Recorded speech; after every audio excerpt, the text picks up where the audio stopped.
ஒரு முறை பிரம்மதேவர் தனது படைப்பில் உயிர்கள் பிறக்கின்றன, வாழ்கின்றன, இறக்கின்றன என்ற முறை நிலை பெற்றிருப்பதை கண்டு வியந்தார்.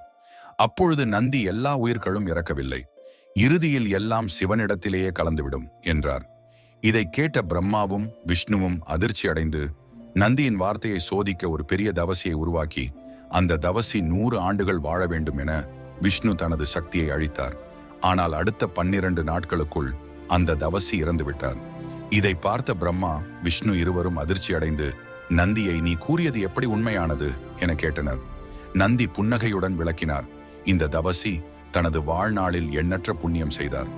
அவர் உயிரோடு இருந்த காலத்தில் 10,000 யாகங்கள் செய்துள்ளார். அதனால் அவர் 100 ஆண்டுகள் வாழவில்லை. ஆனால் அவர் 1000 யுகங்களுக்கு வாழ்ந்த புண்ணியம் உடனடியாக பெற்றுவிட்டார். இதை புரிந்த விஷ்ணு மற்றும் பிரம்மா நந்தியின் திருவாக்குக்கு தலை வணங்கினர். அவர் பேசும் வார்த்தைகள் பொய்யாக மாறாது. அவர் ஆசீர்வாதம் அளித்தால் அது நிச்சயமாக நடைபெறும். அவை உண்மையாகவே நிகழும் என்பதே திருவாக்கு.